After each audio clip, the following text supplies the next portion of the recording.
ये कुरैश की औरत है, इन्होंने चोरी किए और इनके बदले में हद ये नाफिज होंगे कि इनके हाथ काट दिया जाए। अल्लाह के नबी कोई रास्ता निकालिए, कोई गुंजाइश निकालिए। जैसे ये सहाबा मशवरा करते हैं, ये कुरैश वाले मशवरा करते हैं, तो लोगों ने उसामा बिन ज़ैद को चुना। उसामा बिन ज़ैद को चुना जो अल्लाह के नबी सल्लल्लाहु अलैहि वसल्लम के चाहते थे।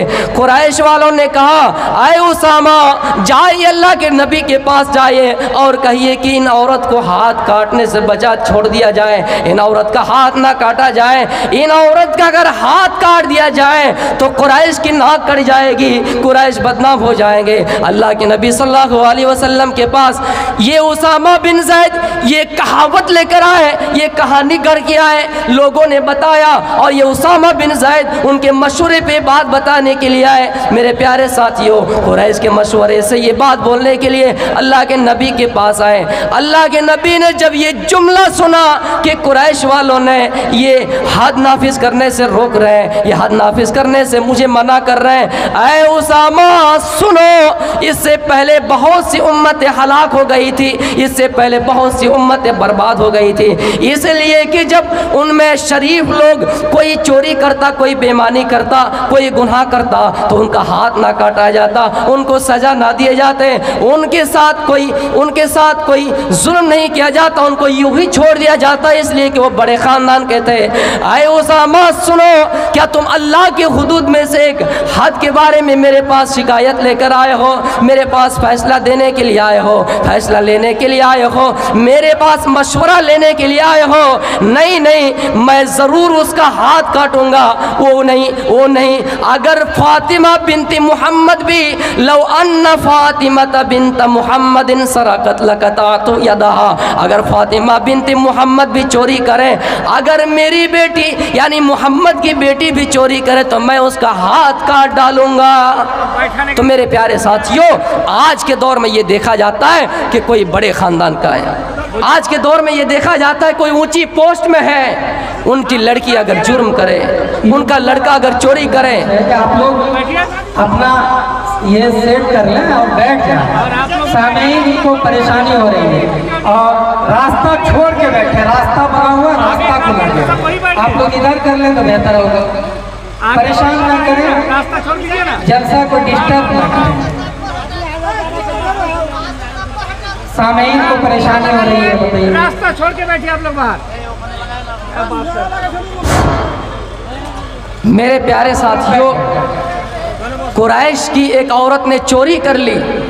जब कुरैश वालों को पता चला और अल्लाह के नबी ने यह सज़ा मुतय्यन की कि उनका हाथ काट दिया जाएगा, क्योंकि ये इस्लाम में हद है, इस्लाम की सज़ा ये है इस्लाम में कि अगर कोई चोरी करे तो उसका हाथ काट दिया जाएगा। कुरैश वालों परेशान हो गए, कुरैश वाले, और सोचा कि कुरैश की औरत है, अगर हाथ काट दिया जाए तो लोग क्या कहेंगे, हमारी नाक कट जाएगी। इसलिए कुरैश वालों ने मशवरा किया कि किसी को तैयार किया जाए जो अल्लाह के नबी सल्लल्लाहु अलैहि वसल्लम के पास जाए और ये कहे कि अल्लाह के नबी इसको माफ़ कर दिया जाए, इसको छोड़ दिया जाए, क्योंकि ये कुरैश खानदान से है, क्योंकि ये कुरैश कबीले से है, बनु मखज़ूम की औरत है। अल्लाह के नबी सल्लल्लाहु अलैहि वसल्लम ने कहा, नहीं नहीं, इससे पहले जो लोग थे, इससे पहले जो उम्मती थे, इसलिए बर्बाद हुई क्योंकि जब उनके अंदर बड़ा खानदान के कोई लोग चोरी करता, जब कोई गुनाह करता उसको माफ़ कर दिया जाता, और जब कोई छोटे खानदान के लोग गुनाह करते उसके ऊपर हद नाफिज करते। मेरे प्यारे साथियों, फिर आपने फरमाया,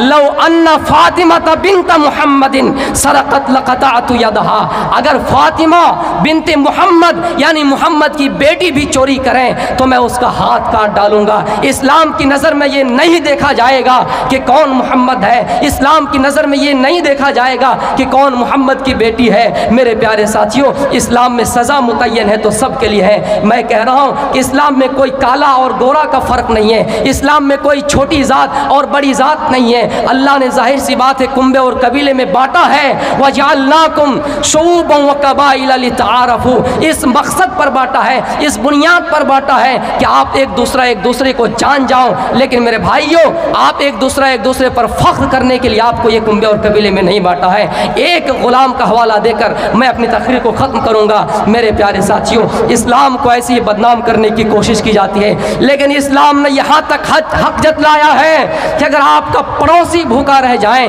तो आपकी इबादत कबूल नहीं होगी। मेरे भाइयों, आपका पड़ोसी को भी पहले खाना मिलना चाहिए। अल्लाह के नबी सल्लल्लाहु अलैहि वसल्लम ने फरमाया, ला युमिनु अब्दुन, कोई बंदा मुसलमान हो ही नहीं सकता, कोई बंदा मोमिन हो ही नहीं सकता, हत्ता युहिब्बा लिजारिही, जब तक वो अपने पड़ोसी से मोहब्बत ना करने लगे।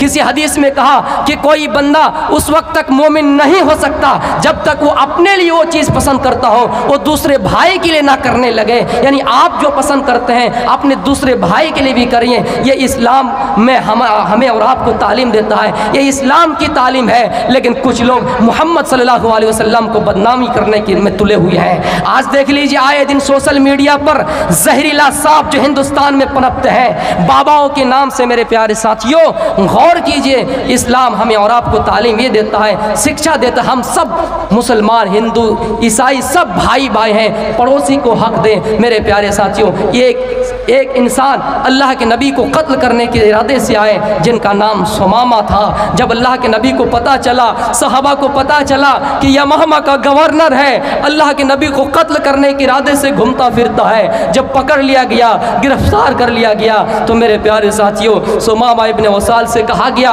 कि तुम मेरी तरफ देखो।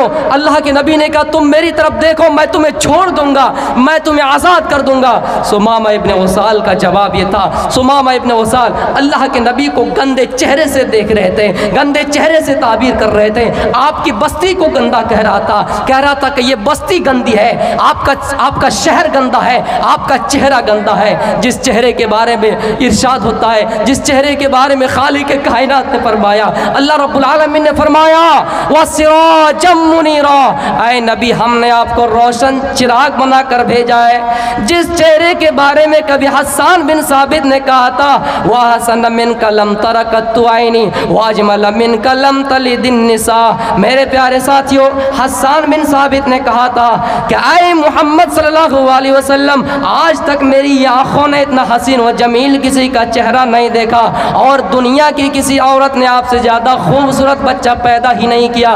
तो मेरे प्यारे साथियों, अल्लाह के नबी को पता चला, फिर भी आपने उसको आज़ाद कर दिया। इतना बड़ा मुजरिम जो आपको कत्ल करने के इरादे से आए, जो कत्ल करने के इरादे से आए, उसकी सज़ा यही बनती है उसको कत्ल कर दिया जाए, लेकिन फिर भी आपने उसको माफ़ कर दिया। मेरे प्यारे साथियों, मैं अपनी तकरीर को यही से ख़त्म करता हूँ। आखिर में अल्लाह रब्बुल आलमीन से दुआ है, बारी अल्लाह हमारे अंदर ऊँच नीच को ख़त्म कर दे, हम सबको इत्तेहाद व इत्तिफ़ाक़ के प्लेटफार्म पर कायम अता फरमा। वमा तौफ़ीक़ इल्ला बिल्लाह व आखिरु दावाना अल्हम्दुलिल्लाहि रब्बिल आलमीन। अस्सलामु अलैकुम व रहमतुल्लाहि व बरकातुहू।